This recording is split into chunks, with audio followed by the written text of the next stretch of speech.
Classification of matter, मतलब matter को क्या कर रहे हैं कि क्लासिफाई करना है। तो एक तो सेकंड चैप्टर में कि भाई केमिकल कंपोजिशन के अकॉर्डिंग क्लासिफाई करते हैं और दूसरा फिजिकल स्टेट के अकॉर्डिंग क्लासिफाई करते हैं। तो अगर मैटर को फिजिकल स्टेट के अकॉर्डिंग क्लासिफाई करेंगे, तीन गो आएगा, सॉलिड स्टेट, लिक्विड स्टेट और गैसियस स्टेट। और केमिकल कंपोजिशन के अकॉर्डिंग क्लासिफाई करेंगे तो दो टाइप्स का, एगो प्योर और एगो मिक्सचर। प्योर के मतलब एक ही सब्सटेंस से बना है, कंपोजिशन सब पार्टिकल्स एक ही जैसा है। अब मिक्सचर का मतलब डिफरेंट टाइप्स ऑफ पार्टिकल्स आपस में मिक्स्ड है, इंटरमिक्स है, होमोजीनियसली चाहे हेटेरोजीनियसली जैसे भी हो। तो प्योर और क्या हो गया, मिक्सचर। बाद में तो मिक्सचर को पढ़ करना है, होमोजीनियस मिक्सचर, हेटेरोजीनियस मिक्सचर ना, सब है कि नहीं है। खैर वो सब उतना ज्यादा डिटेल में देखना है हम लोग को नेक्स्ट चैप्टर में। हम लोगों को डिटेल में देखना है फिजिकल स्टेट के अकॉर्डिंग मैटर का क्लासिफिकेशन, जो कि सॉलिड, लिक्विड और गैस होता है। तो ये तीनों के प्रॉपर्टीज के बारे में और ये तीनों के इंटरचेंजिंग के बारे में, कैसे एक स्टेट ऑफ मैटर दूसरा स्टेट में कन्वर्ट होता है और क्या क्या फैक्टर से ये सब एक स्टेट से दूसरे स्टेट में कन्वर्ट होता है। तो ये सब के बारे में, ये सब इंटरचेंजिंग के बारे में हम लोग को पढ़ना है। तो अभी हम लोग क्या देखना है, क्लासिफिकेशन ऑफ मैटर। कंपाउंड से ज्यादा मजा आ रहा है मॉलिक्यूल लिखने में, इनके सुना सब। मैटर को क्लासिफाई किया गया है दो बेसिस पर, या तो फिजिकल स्टेट के बेसिस पे और नहीं तो केमिकल कंपोजिशन के बेसिस पे।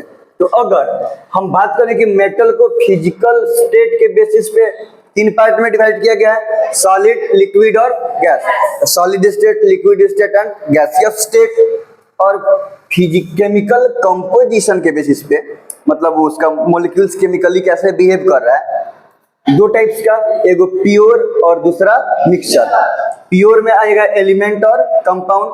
नहीं, कंपाउंड में दो या दो से ज्यादा एटम रहता है डिफरेंट एलिमेंट्स का, बट केमिकली कंबाइंड रहता है। नहीं, उसका प्रॉपर्टी यूनिक होगा, इसलिए ये मिक्सचर में नहीं आएगा। किस चीज में आएगा, प्योर में आएगा। यूनिक प्रॉपर्टी होने के चलते केमिकल कंबाइन करेगा ना।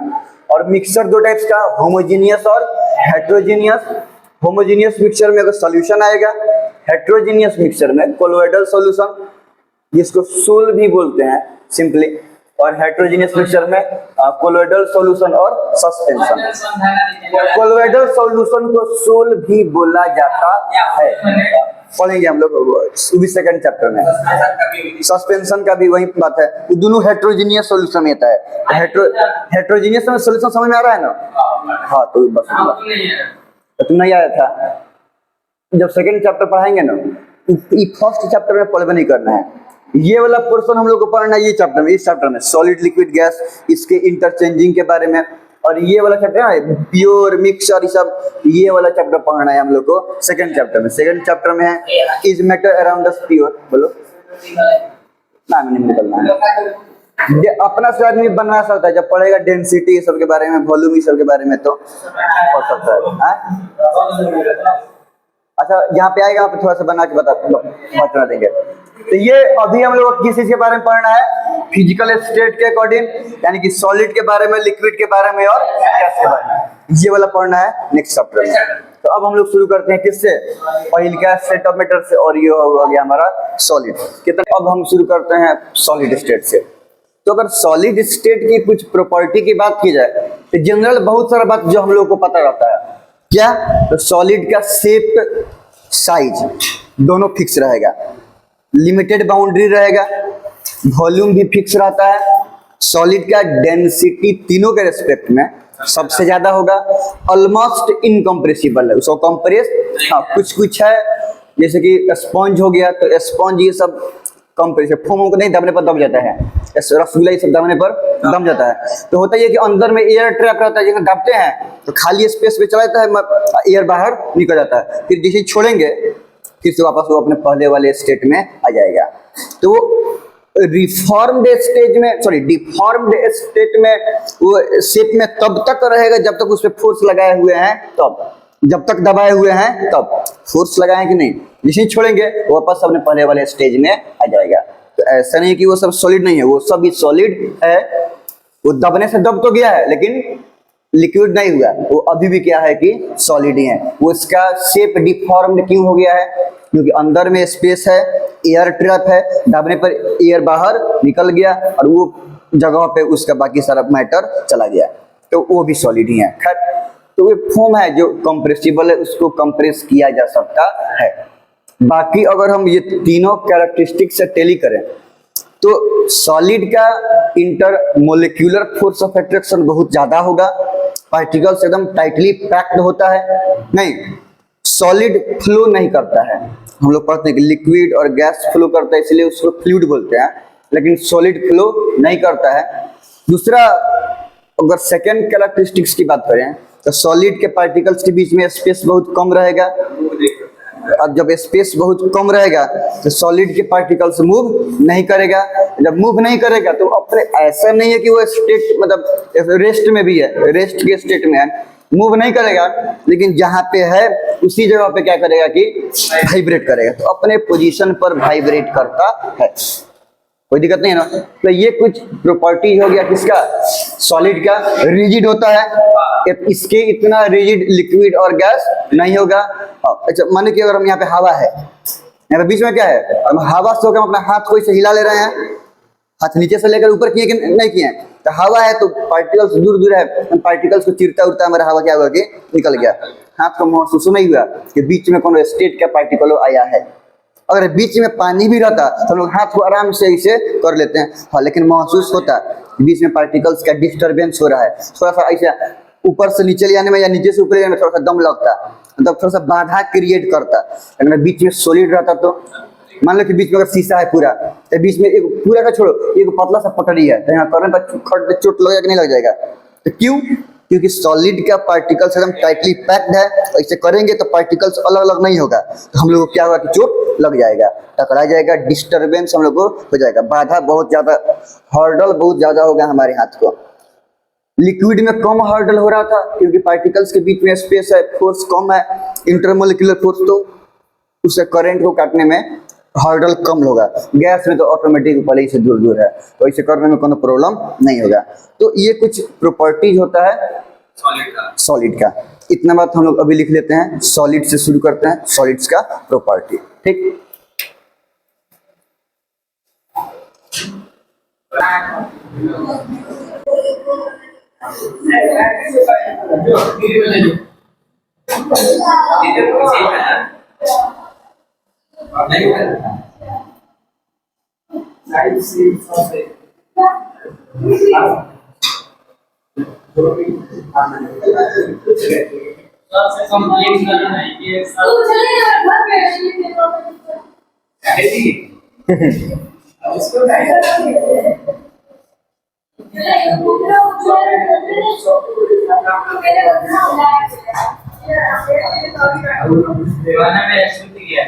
क्या जी क्लियर? सबसे कंप्लीट करेंगे सर।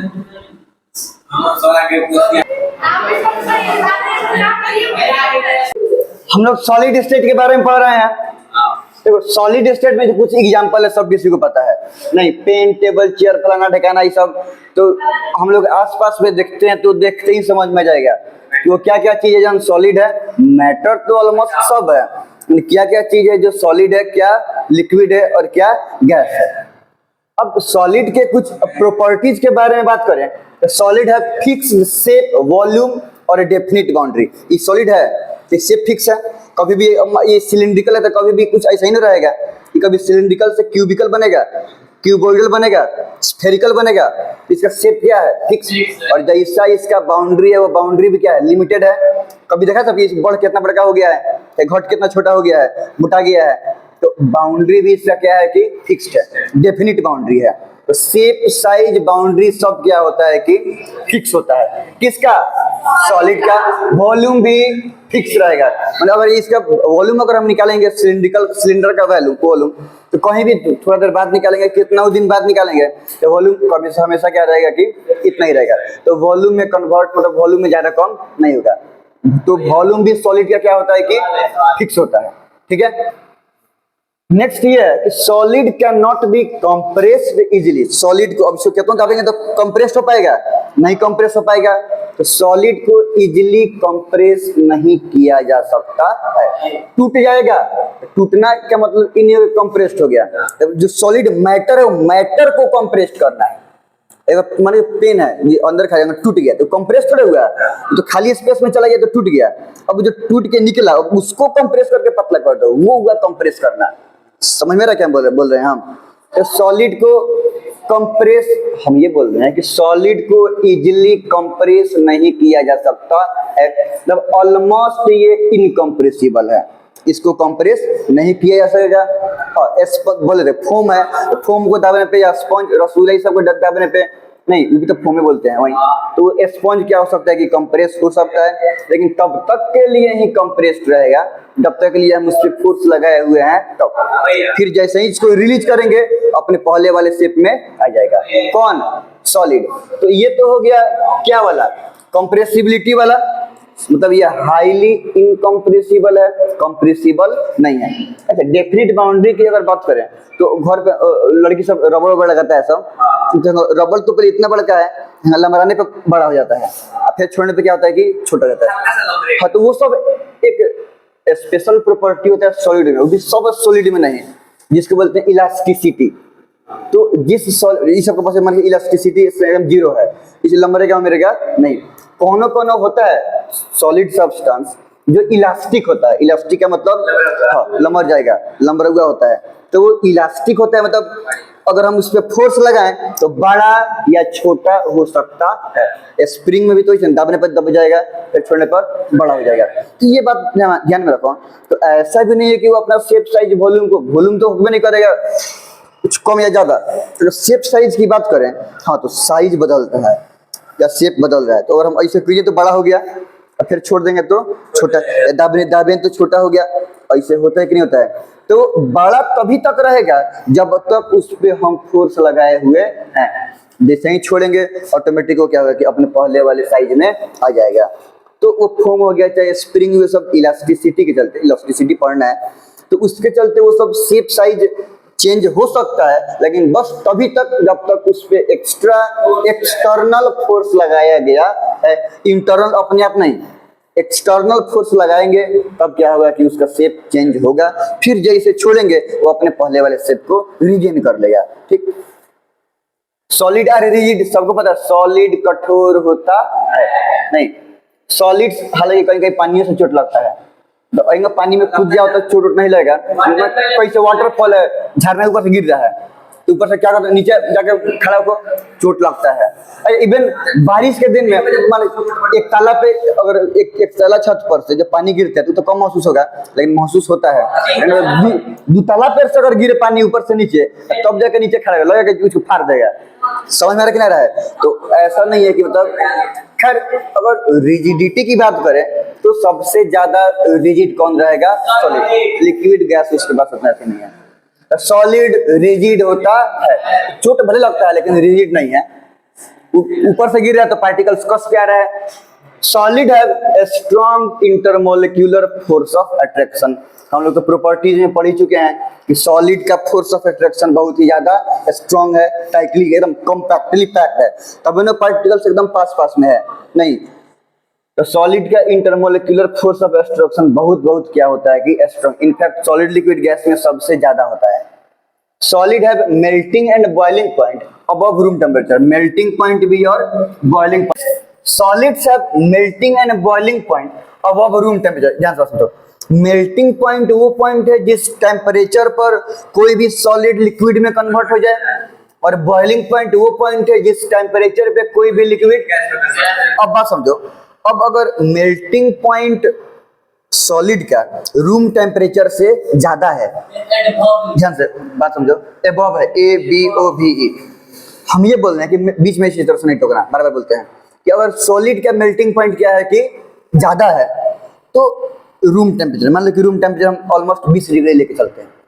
रूम टेम्परेचर कितना है? 20 डिग्री। अब कोनो सॉलिड का रूम टेम्परेचर कम रहता है, मान लो कि 18 डिग्री रहता, 15 डिग्री रहता, तो 15 डिग्री पर ये क्या हो जाएगा? मेल्ट कर जाएगा। मेल्टिंग पॉइंट 15 डिग्री का मतलब क्या होगा? कि 15 डिग्री पर ये सॉलिड से कन्वर्ट हो जाएगा लिक्विड में। अब ये रहता 15 degree melting point, room temperature है 20 डिग्री पर, तो 15 ही तो 20 डिग्री पर ये क्या होगा, सॉलिड से कन्वर्ट हो जाएगा। मतलब ये मेल्ट नहीं हुआ, नहीं होने का मतलब ये सॉलिड का सॉलिड में है, मतलब इसका मेल्टिंग पॉइंट रूम टेम्परेचर से ज्यादा है, तब हम यहाँ पे रखे हुए हैं। तो ये सॉलिड के सॉलिड में है, सॉलिड से लिक्विड में कन्वर्ट नहीं हुआ है। ये बात समझ में आ रहा है कि नहीं आ रहा है? तो सॉलिड का मेल्टिंग पॉइंट रूम टेम्परेचर से ऊपर होता है, माने रूम टेम्परेचर, तब नहीं सॉलिड है, तो पिघल के तो लिक्विड बन गया रहता। बर्फ को निकालो रखो ऊपर, रहेगा सॉलिड, लिक्विड बन जाएगा, क्योंकि बर्फ का melting point 0 degree Celsius, room temperature 20 degree Celsius. तो हालात से सॉलिड से लिक्विड में कन्वर्ट होगा कि नहीं होगा? होगा कि H2O का होगा कि नहीं कन्वर्ट होगा?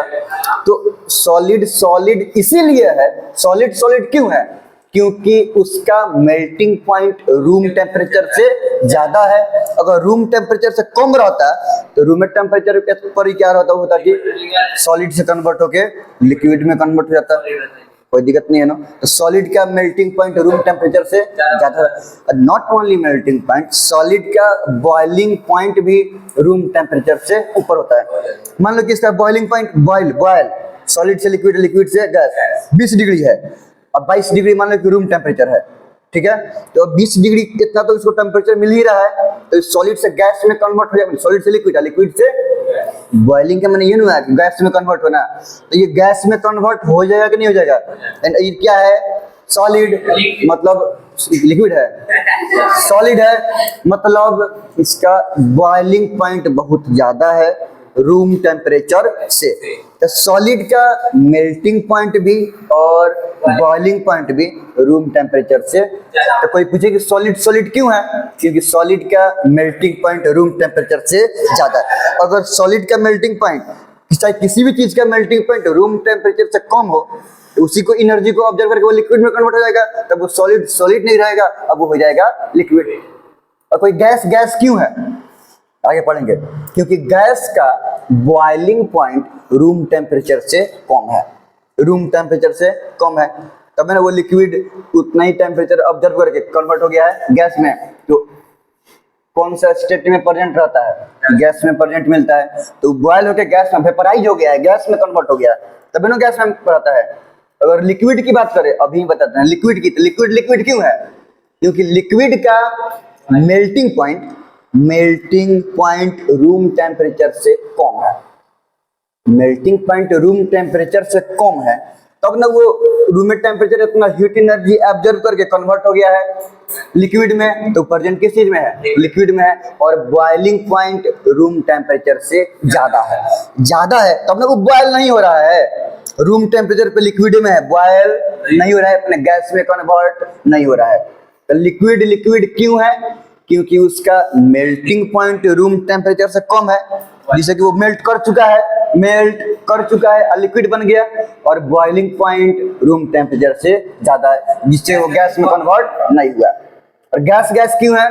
क्योंकि उसका मेल्टिंग बॉइलिंग दोनों पॉइंट रूम टेम्परेचर से कम है, तब मैंने वो लिक्विड में कन्वर्ट हो गया और फिर लिक्विड से गैस में कन्वर्ट हो गया। तो रूम टेम्परेचर पे मैंने यहाँ पे कौन सा स्टेट में है? गैसियस स्टेट में है गैस। ये बात समझ में आ रहा है? तो कौन सा स्टेट, वो स्टेट में क्यों है, समझ में आ गया।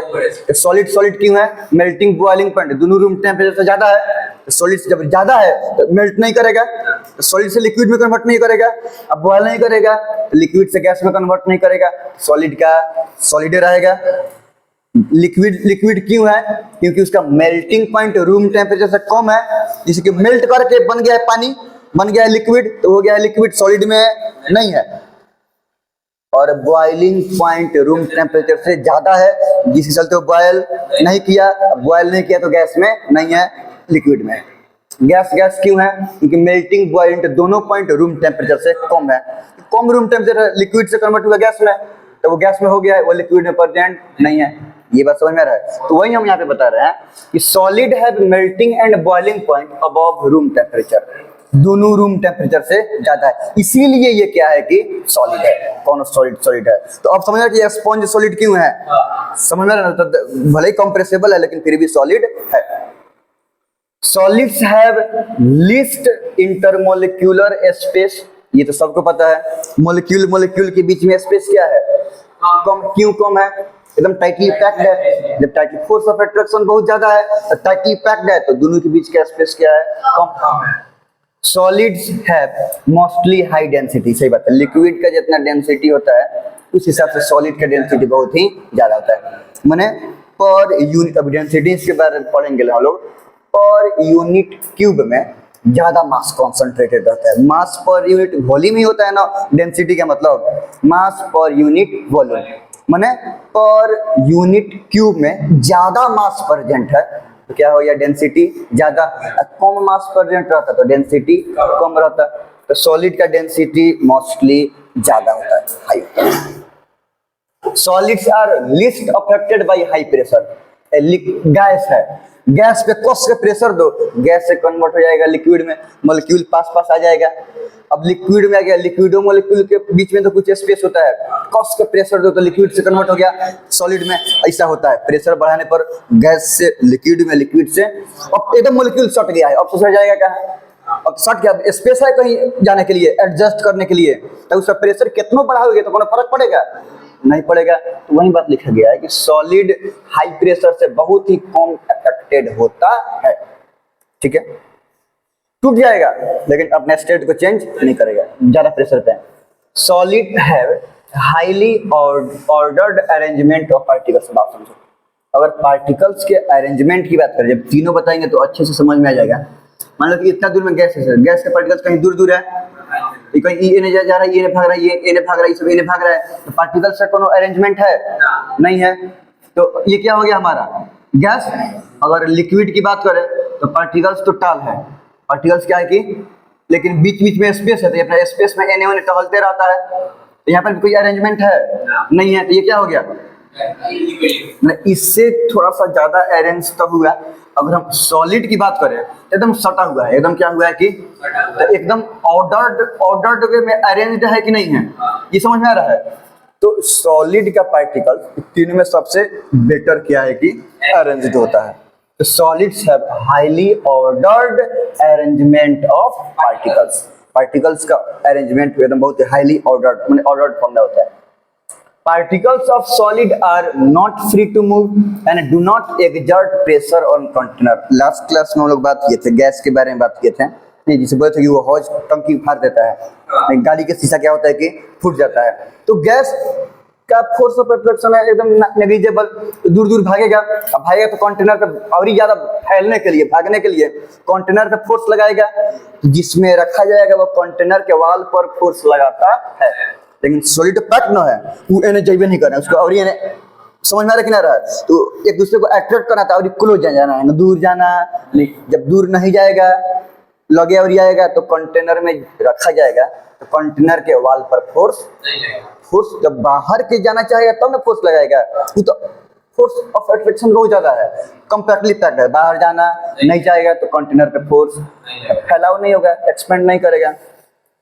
तो वही बात है कि particles of solids are not free to move and do not move करने के लिए फ्री नहीं है। मूव करेगा तब ना, इन्होंने मूव करेगा तो जाकर टकराएगा वाल से, मूव करने के लिए फ्री नहीं है। And do not exert pressure on container, container पर प्रेशर नहीं लगाता है। ये सब बहुत इंपॉर्टेंट प्रॉपर्टी है सब। हर एक प्रॉपर्टी सॉलिड को अपने आप में एक तरीके से डिफाइन कर रहा है। ये समझ में आ रहा क्या नहीं। सॉलिड डू नॉट फ्लो, सबको पता है लिक्विड फ्लो करता है, गैस तो खूब फ्लो करता है, तब ना उसको फ्लूइड बोलते हैं। फ्लूइड फोर्स में हम लोग पता चला फोर्स अप्लाइड बाय लिक्विड या gas is called fluid force. तो फ्लूइड उसी को बोलेंगे। क्यों फ्लो करेगा? क्योंकि बीच बीच में स्पेस है, जगह है, तो पार्टिकल्स भागेगा, भागते भागते जाएगा। समझ में रखना है। इसीलिए जो ये तीनों कैरेक्टरिस्टिक्स है पार्टिकल्स का, वो तीनों कैरेक्टरिस्टिक्स फेवर करता है लिक्विड और गैस के पार्टिकल्स को फ्लो करने के लिए, बहने के लिए ना।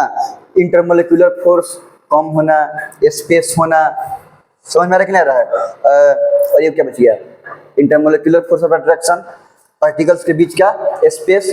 अब मूव, पार्टिकल्स को रैंडमली क्या करना कि मूव करना। ये तीनों कैरेक्टरिस्टिक्स लिक्विड और गैस के पार्टिकल्स का फेवर में है, वो फ्लो करने के लिए फेवर में है। इसलिए क्या करता है कि फ्लो करता है, लेकिन इधर हम कंपैक्टली पैक्ड है कि एने ओने पार्टिकल्स घसकबे नहीं करेगा, तो समझ में आ रहा है कि नहीं आ रहा है? इसीलिए फ्लो नहीं करता है। Solid do not flow. Solid can diffuse very slowly. पता है गैस गैस में डिफ्यूजन हड़क से हो जाएगा, गैस लिक्विड में डिफ्यूजन होता है ना। डिफ्यूज तो ऑक्सीजन ही ना प्रेजेंट रहता है, चाहे कार्बन डाइऑक्साइड वाटर में, जो एक्वेटिक एनिमल यूज करता है ऑक्सीजन को, तो गैस लिक्विड डिफ्यूज कर जाएगा। नहीं, लिक्विड लिक्विड डिफ्यूज खूब होता है, नहीं होता है क्या?